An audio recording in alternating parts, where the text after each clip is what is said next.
Hello students, how are you. उम्मीद है सभी अच्छे होंगे। तो स्टूडेंट्स, जैसा कि आपको मालूम चल ही गया होगा कि आपकी डेट शीट आ चुकी है, ठीक है। और आपका जो है 23 तारीख को फिज़िक्स का एग्ज़ाम है।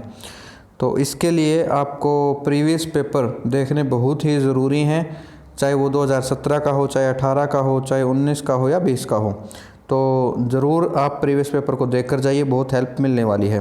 तो इसी संदर्भ में मैं साल 2017 का सेट ए यहाँ पर सोल्व करके अपलोड कर रहा हूँ, ठीक है। वैसे तो ऑप्शन टाइप मैंने चारों सेट के अपलोड कर दिए हैं, आप देख सकते हैं मेरे यूट्यूब चैनल पर।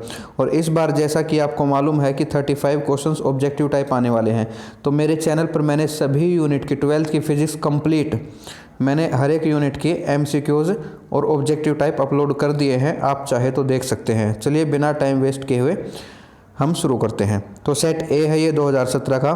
पहले इसके अंदर जैसा कि आप देख रहे हैं कि ऑब्जेक्टिव क्वेश्चंस आने वाले हैं, तो ये है जैसे। तो फर्स्ट क्वेश्चन है इसमें, SI unit of electric charges. Electric charge की SI यूनिट क्या होती है? बड़ा सिंपल सा इसका क्वेश्चन का आंसर है, एम्पियर है, कोलाम है, वोल्ट है या नन है। तो देखिए एम्पियर तो इलेक्ट्रिक करंट की होती है, पूछी किसकी है? इलेक्ट्रिक चार्ज की। उसके बाद वोल्ट होती है पोटेंशियल डिफरेंस की, तो ये भी नहीं है। तो कोलाम क्या है? इसका करेक्ट आंसर है, ठीक है। तो coulomb is the SI unit of electric charge. आगे बढ़ते हैं। सेकंड क्वेश्चन कहता है the torque acting on an electric dipole of dipole moment P placed at an angle 90 degree to the electric field E will be. तो कहता है कि जब हम इलेक्ट्रिक डाइपोल को इलेक्ट्रिक फील्ड के अलोंग 90 डिग्री रखें, अगर ये यूनिफॉर्म इलेक्ट्रिक फील्ड और ये डाइपोल है, तो इसके एंगल कितना है? 90 डिग्री। तो टॉर्क कितना लगेगा? तो देखिए फॉर्मूला अगर आपको ध्यान हो तो फॉर्मूला क्या होता है? Tau is equal to PE sine theta. और थीटा कितना है भाई? यहाँ पर 90 है, तो साइन 90 क्या होता है? 1। तो टॉर्क कितना हो जाएगा? P इंटू E, ठीक है। तो इसका ऑप्शन देख लीजिए, ए ऑप्शन है इसका सही है, ठीक है। आगे बढ़ते हैं।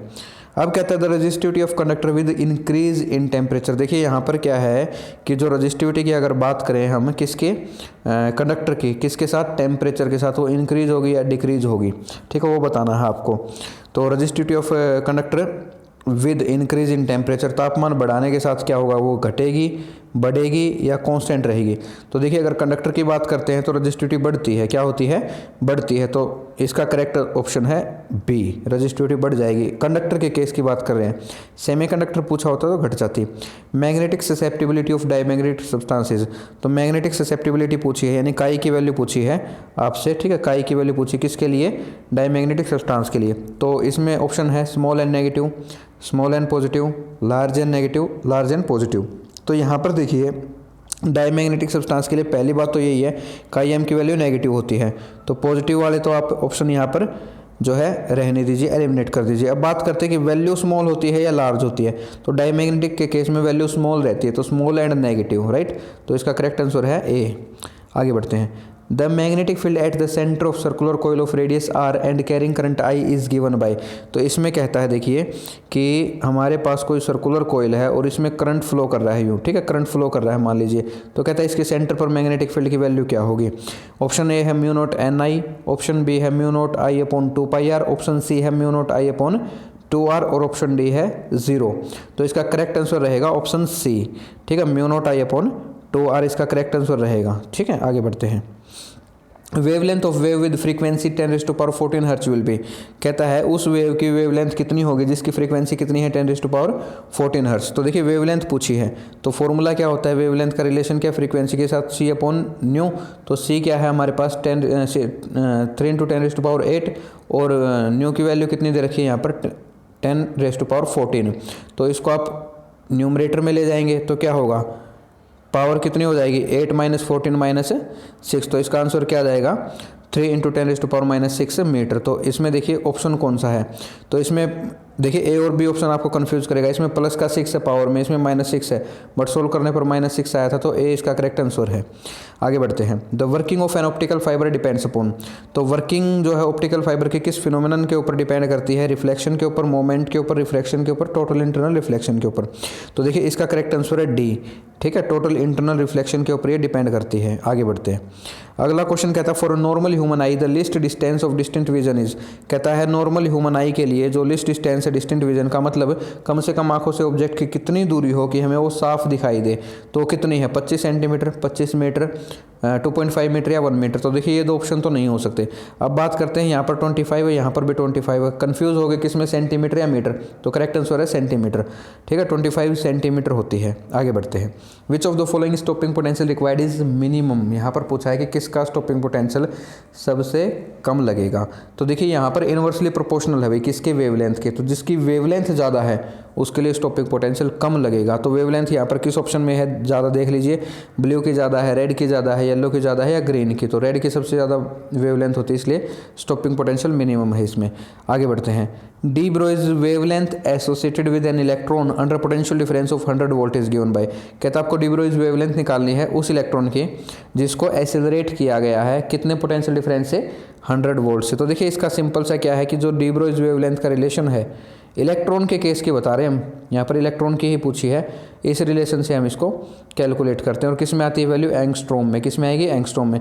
तो V की वैल्यू कितनी है यहाँ पर, 100 का अंडर करोगे कितना हो जाएगा, 10, तो यानी 12.27 अपॉन 10, तो यहाँ पर कितना हो जाएगा 1.227 एंगस्ट्रॉम। ठीक है, तो इसका आंसर देखिए बी ऑप्शन इसका सही है। ठीक है, बी ऑप्शन सही है। आगे बढ़ते हैं। Ionisation energy of hydrogen atom is. तो आयनाइजेशन एनर्जी कितनी होती है हाइड्रोजन एटम के लिए, 13.6 joule, 13.6 electron volt, 1 electron volt या 10.2। तो देखिए हाइड्रोजन एटम के अंदर कितने ऑर्बिट होते हैं, एक ही ऑर्बिट होता है, यानी फर्स्ट ऑर्बिट के लिए निकालनी है, तो इसका करेक्ट आंसर होगा बी। ठीक है, कंफ्यूज कहाँ हो गए, ए और बी ऑप्शन में हो गए, बट ए ऑप्शन में जूल में है, बट हम किस में लेते हैं, इलेक्ट्रॉन वोल्ट में। आगे बढ़ते हैं। The distance to which a TV tower can broadcast programme is. कहता है वो दूरी बतानी है जिस दूरी में जो टीवी है वो ब्रॉडकास्ट कर सकता है किस प्रोग्राम को, किसी भी प्रोग्राम को। तो उसका ऑप्शन दे रखे हैं √2RH, √RH, √R/H, √H/R। तो R is the radius of earth, H is the height of the tower.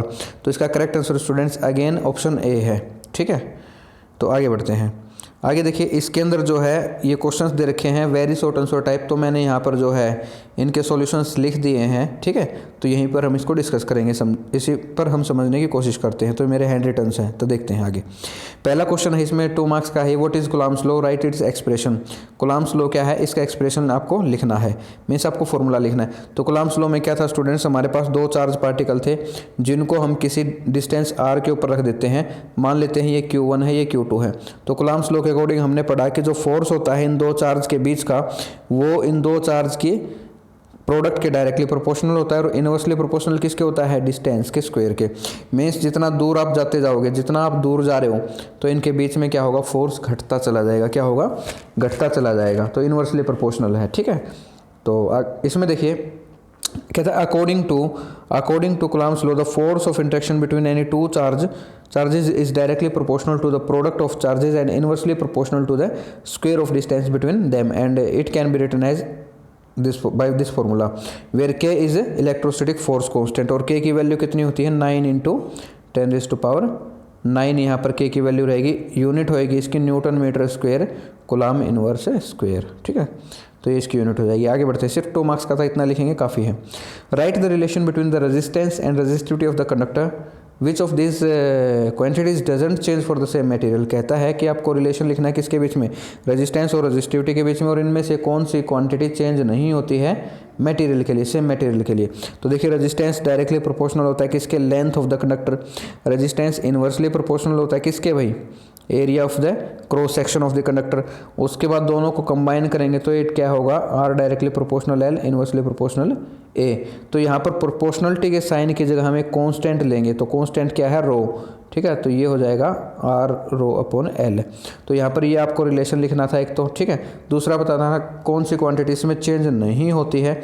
तो इसके अंदर देखिए जो रजिस्टिविटी है इसकी वैल्यू चेंज नहीं होगी। कॉपर के लिए मान लो रजिस्टिविटी की वैल्यू चेंज नहीं होगी, सेम मटेरियल सेम होना चाहिए। कॉपर है तो उसके लिए सेम रहेगी, सिल्वर है उसके लिए सेम रहेगी। ठीक है, तो इनके लिए सेम रहेगी। ये बात समझ में आ रही है ना।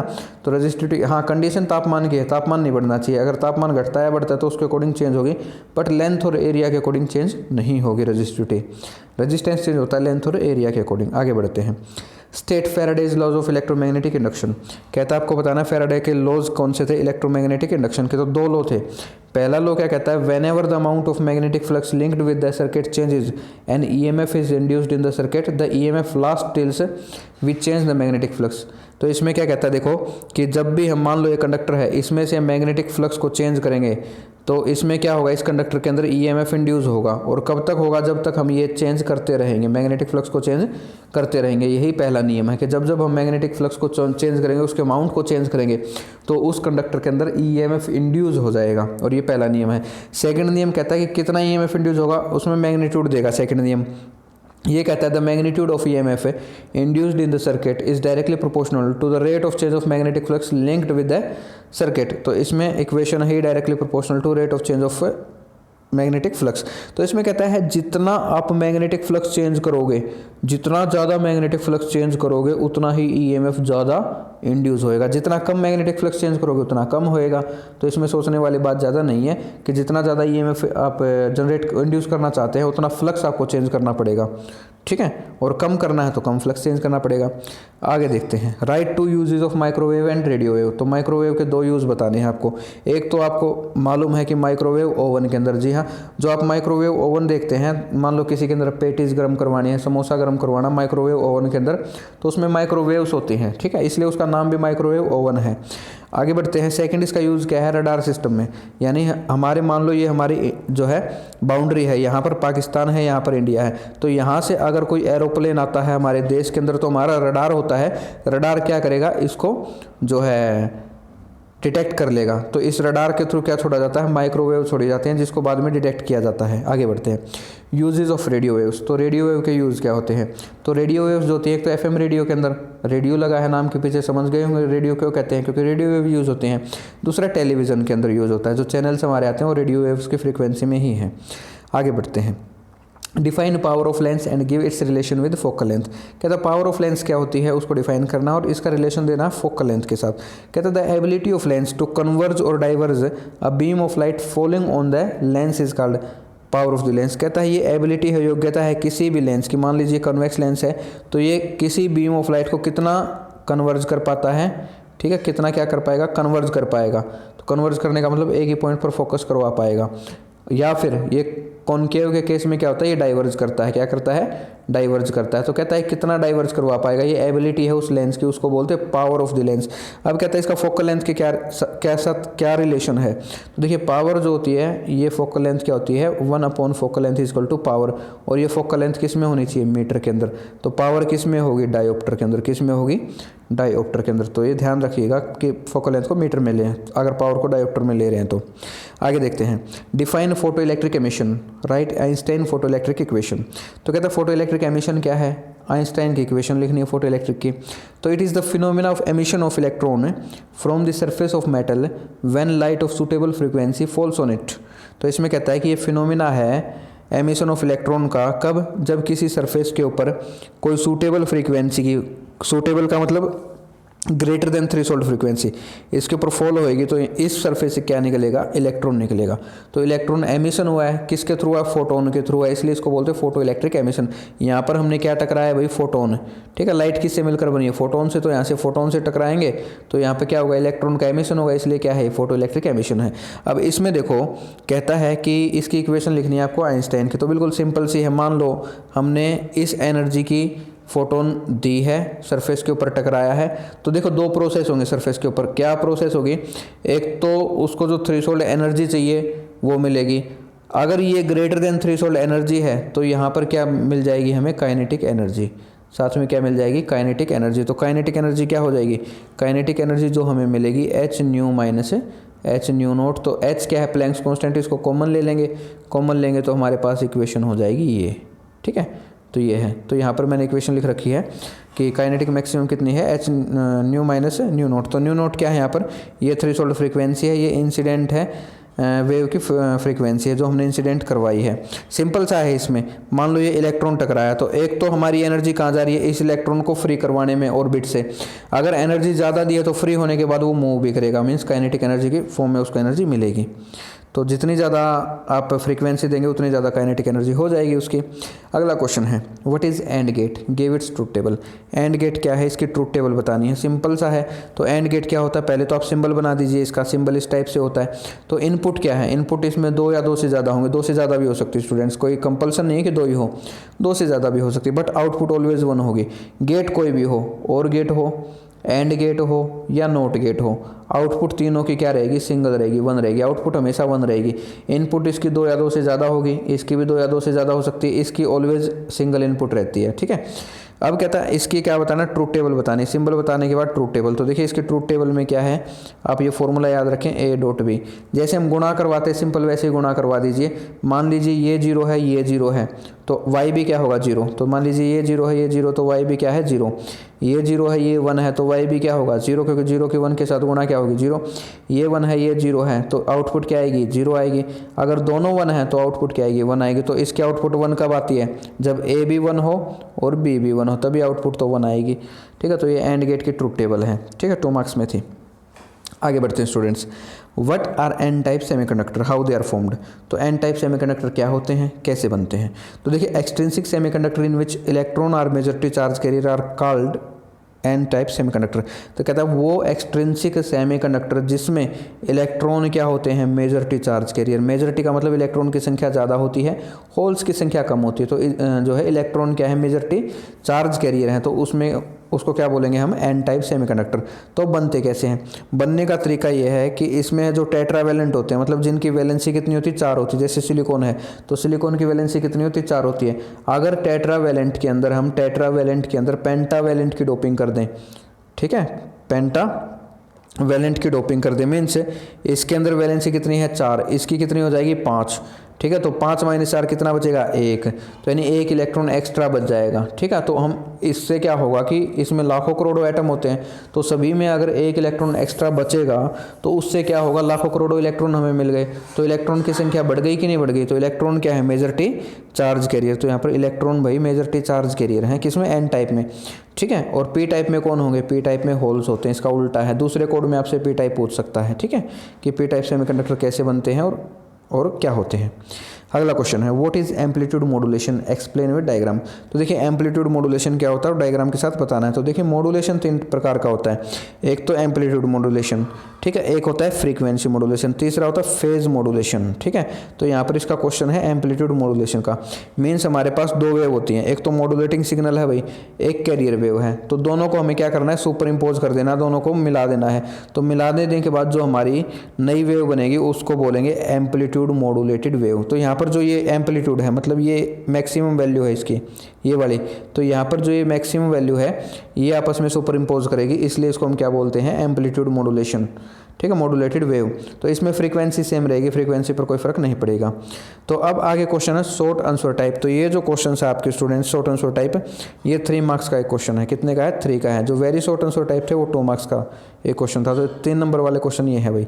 तो इसमें न्यूमेरिकल है। कहता है what is the capacitance of capacitor. कहता है आपको ये बताना है कि कैपेसिटेंस क्या होती है कैपेसिटर की। Calculate equivalent capacitance between point A and B. तो पहले ये बताना है कैपेसिटेंस किसे कहते हैं कैपेसिटर की, और इक्विवेलेंट क्या बतानी है आपको, कैपेसिटेंस बतानी है पॉइंट ए और पॉइंट बी के बीच की। तो इसमें देखिए क्या है, it is the ability of the capacitor to store the electric charge in small space. Capacitance किसको बोलते हैं, कि मान लीजिए पैरेलल प्लेट कैपेसिटर है, तो स्मॉल स्पेस के अंदर ये एरिया जो है बहुत स्मॉल है, कहता है इस स्मॉल स्पेस के अंदर एनर्जी को, किसको, इलेक्ट्रिकल एनर्जी को स्टोर करने की जो योग्यता है उसी को हम क्या बोलते हैं, कैपेसिटेंस बोलते हैं।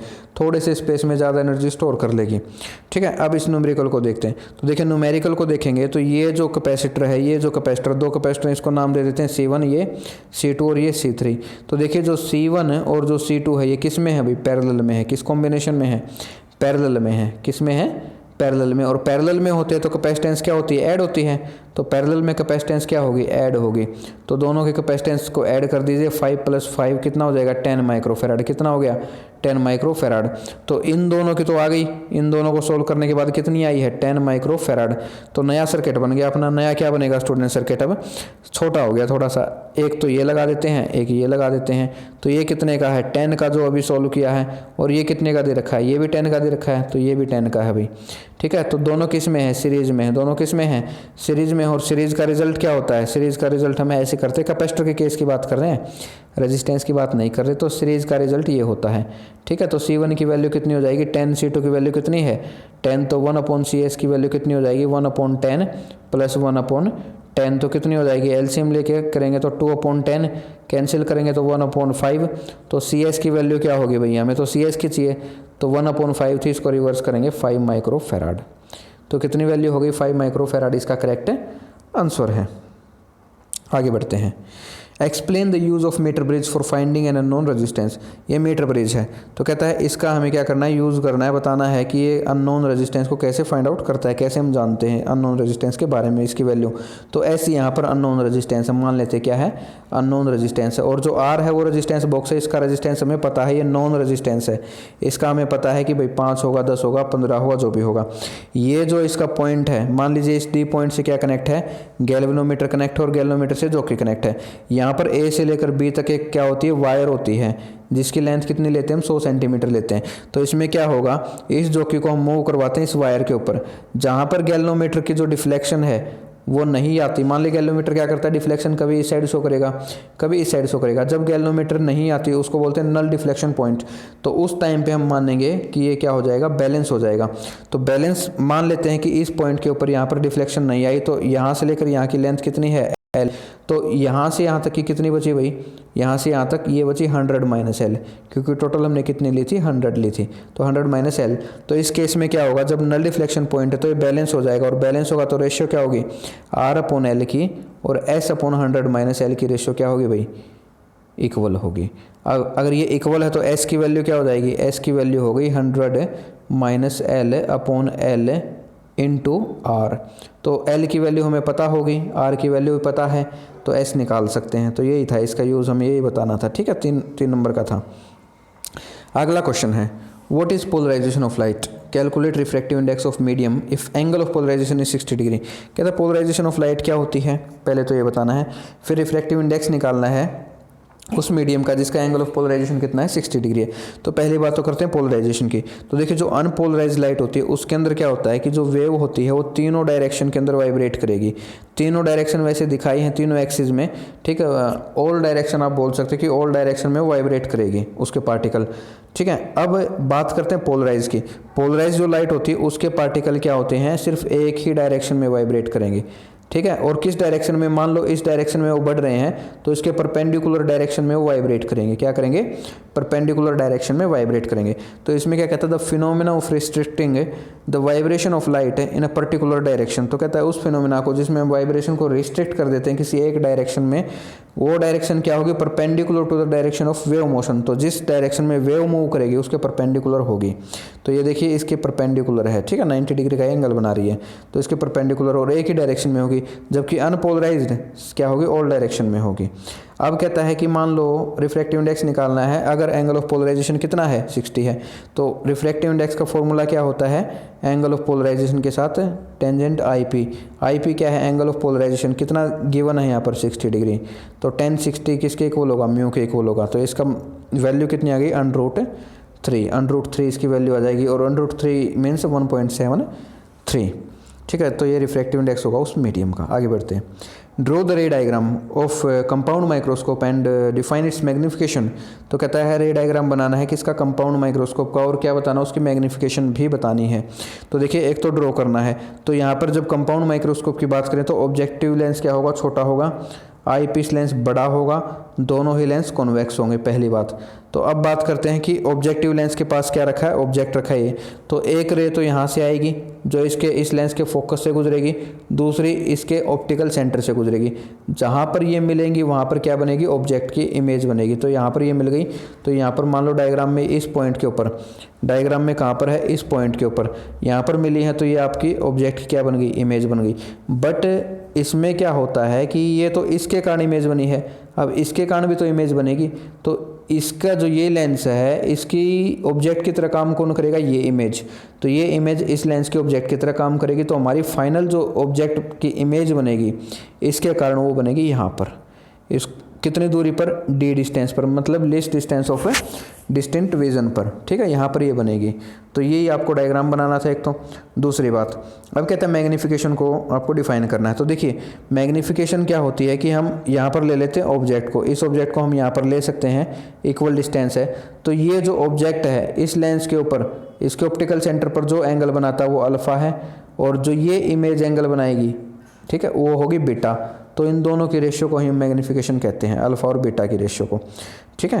तो ये जो है अल्फ़ा और बीटा की रेशियो को हम क्या बोलते हैं, मैग्नीफिकेशन। तो बीटा अपॉन अल्फ़ा, ठीक है। एंगल समझ गए होंगे, बीटा तो इमेज ने बनाया है, अल्फ़ा ऑब्जेक्ट ने बनाया है, लेकिन ऑब्जेक्ट और इमेज दोनों ही कहाँ पर होने चाहिए, list distance of distinct vision पर होने चाहिए, ठीक है। ये list distance of distinct vision पर लिए हैं। आप बोलोगे सर हमने ऑब्जेक्ट यहाँ था, यहाँ क्यों लिया, क्योंकि जब हम मैग्नीफिकेशन की बात करते हैं तो list distance of distinct vision पर होते हैं। तो आप समझ गए होंगे कि ये list distance of distinct vision पर होने चाहिए दोनों। देखिए ये भी डी डिस्टेंस पर है यहाँ से, और इमेज भी डी डिस्टेंस पर है, तो दोनों list distance of distinct vision पर ही होने चाहिए, ठीक है। तो मैग्नीफिकेशन डिफाइन कर रहे हैं। अगला क्वेश्चन है, explain the use of p n diode as full wave rectifier. आपको क्या करना है, पी एन जंक्शन डायोड है, इसको फुल वेव रेक्टिफायर के एज ए यूज़ आपको बताना है, उसको एक्सप्लेन करना है कि पी एन डायोड को हम फुल वेव रेक्टिफायर में कैसे हम यूज़ करते हैं, ये बताना है। 3 मार्क्स का। तो मैंने यहाँ पर डायग्राम बनाया है, लिखा नहीं है, जस्ट डायग्राम बनाया और वेव बनाई है, तो इसको समझाते हैं। तो देखिए ये आपके ट्रांसफार्मर है, तो ये ट्रांसफार्मर की प्राइमरी कॉइल, ये secondary coil, step down transformer है, ठीक है। और ये आपकी डायोड D1 है, ये डायोड D2 है। तो फुल वेव में 2 डायोड हम यूज़ करते हैं, हाफ वेव में 1 डायोड यूज़ करते हैं, ठीक है। तो यहाँ से क्या होगा, ये रेजिस्टेंस है, लोड रेजिस्टेंस, तो इसके अक्रॉस हम आउटपुट लेते हैं, यहाँ से हम आउटपुट लेंगे इन 2 पॉइंट से, ठीक है। आउटपुट यहाँ से ले लेंगे हम। अब इसके अंदर होता क्या है उसको समझते हैं। हम देते हैं क्या, AC, ठीक है, अल्टरनेटिंग करंट। तो ये इनपुट है कि हम AC दे रहे हैं, मीन्स हाफ साइकिल प्लस में होगा, हाफ साइकिल नेगेटिव, फिर हाफ साइकिल प्लस इसका, फिर हाफ साइकिल नेगेटिव, फिर प्लस, फिर नेगेटिव, ठीक है, माइनस का। तो अब देखिए इसके अंदर क्या होगा कि मान लीजिए आपका ये पहले साइकिल इसको मिला प्लस, तो अगर इसको पहले प्लस मिला है तो ये जो डायोड है, ठीक है, डायोड क्या हो जाएगी, फॉरवर्ड बायस। लेकिन ये डायोड क्या है, दूसरी वाली, दूसरी डायोड हो जाएगी रिवर्स बायस। क्या हो जाएगी, रिवर्स बायस। तो ये क्योंकि नेगेटिव है तो ये रिवर्स बायस, और रिवर्स बायस में कोई करंट नहीं देगी। ये फॉरवर्ड बायस है तो इसमें करंट मिलेगा। तो मान लीजिए ये आपकी वेव आ गई हाफ वेव, किसके कारण, D1 के कारण आपको करंट मिल गया। अब क्या होगा कि हाफ वेव जो है, हाफ वेव में क्या होगा आपको कि यहाँ प्लस था तो यहाँ नेगेटिव आ जाएगा, यहाँ प्लस आ गया। अब ये क्या होगी, ये रिवर्स हो गई, ये क्या हो गई भाई, फॉरवर्ड। तो इसके कारण करंट नहीं मिलेगा, बट इसके कारण तो करंट मिलेगा। तो ये जो सेकंड वेव बनी है, ये कब बनी है सेकंड वेव, जब यहाँ नेगेटिव साइकिल था, तब ये वेव बनी है, किसके कारण, डायोड D2 के कारण, ठीक है, डायोड D2 के कारण। अब सिमिलरली क्या होगा, ऐसा साइकिल चलता रहेगा, फिर यहाँ पॉजिटिव आएगा, फिर नेगेटिव, पॉजिटिव आएगा तो ये तो फॉरवर्ड हो गई, ये दोबारा रिवर्स हो गई, तो हमें आउटपुट मिल गई डायोड D1 के कारण। अब जब यहाँ नेगेटिव आएगा, यहाँ पॉजिटिव आएगा, तो आउटपुट मिलेगी डायोड D2 के कारण। बट देखिए यहाँ पर नेगेटिव साइकिल है ऊपर, ये यहाँ पर आपको अपीयर नहीं हो रहा, तो नेगेटिव साइकिल क्या हो गया, खत्म हो गया। तो एक ही साइकिल है, तो ये क्या है, DC है, डायरेक्ट करंट। बट यहाँ पर दोनों ही साइकिल थे तो अल्टरनेटिंग थी, मीन्स आपका जो है वेल बदल रही थी, कभी पॉजिटिव कभी नेगेटिव, कभी पॉजिटिव कभी नेगेटिव नेगेटिव, ठीक है। तो इस टाइप से चेंज हो रही थी। 3 मार्क्स का क्वेश्चन था। तो स्टूडेंट्स ये था आपका कंप्लीट पेपर, और इसके अंदर मैंने जो आपको 5 मार्क्स के क्वेश्चन वो सॉल्व नहीं करवाए हैं, मैंने 1 मार्क्स के, 2 मार्क्स के, 3 मार्क्स के सॉल्व करवाए हैं, क्योंकि उसमें टाइम बहुत ज़्यादा लग जाता है। और क्वेश्चंस वही हैं, आप देख लेना। इसके अंदर जो 5 मार्क्स के क्वेश्चन है, एक तो गैल्वेनोमीटर से था, ठीक है। तो इस टाइप के क्वेश्चन है कि गैल्वेनोमीटर की वर्किंग को आपको एक्सप्लेन करनी है, एक न्यूमेरिकल दे दिया था, ठीक है, वो न्यूमेरिकल सॉल्व करना था। तो इस टाइप के क्वेश्चन है जो आप इजीली कर सकते हैं, ठीक है। तो उम्मीद है इस वीडियो से आपको काफ़ी हेल्प मिली होगी, और जो नेक्स्ट वीडियो है वो मैं अपलोड कर दूंगा, ठीक है। 2018 की है, जैसे 18 की है, 19 की है, तो जैसे ही मुझे टाइम लगेगा मैं वो अपलोड करता रहूँगा। और अपनी आप प्रिपरेशन को जो है जारी रखें, ठीक है, रुकना नहीं है। अब तो आपकी डेट शीट भी आ गई है, रुकना नहीं है, कंटिन्यू आप मेहनत करते रहिए। अभी पढ़ेंगे तभी आप आगे बढ़ेंगे, ठीक है। अभी नहीं पढ़ेंगे तो आपने जितनी पहले मेहनत की है वो भी वेस्ट हो जाएगी, तो उसको वेस्ट नहीं करना है, ठीक है। और कंटिन्यू आपको पढ़ना है। अब तो 23 तारीख के एग्ज़ाम के लिए ऑल द बेस्ट। जो आपकी हेल्प होगी मेरी तरफ से मैं करूँगा। आप अपनी प्रिपरेशन जारी रखें। जिस स्टूडेंट को MCQ वीडियो देखनी है, ऑब्जेक्टिव टाइप की प्रैक्टिस करनी है, 450 से ज़्यादा क्वेश्चंस मैंने इस पे अपलोड कर रखे हैं, हर एक यूनिट के मैंने अपलोड कर रखे, तो आप मेरे चैनल पर जाकर देख सकते हैं। इसको सब्सक्राइब कर लीजिए। और इसके अंदर एक प्लेलिस्ट है जिसमें क्लास 12 के ऑब्जेक्टिव नाम से, class 12 objective questions and answer, तो उस प्लेलिस्ट में आप जाएंगे तो आपको बहुत सारी वीडियोस मिलेंगे, 10 से 15 वीडियो हैं, ठीक है। ज़्यादा टाइम की भी नहीं है, आधे आधे घंटे की वीडियो वो होंगी, तो करीब आप देख सकते हैं, यानी 5 या 6 घंटे में आपको क्वेश्चन सारे कंप्लीट कर लेंगे। तो अगर आप देखना चाहते हैं वहाँ से देख सकते हैं। तो आज के लिए इतना ही, मिलते हैं नेक्स्ट वीडियो में। Thank you very much.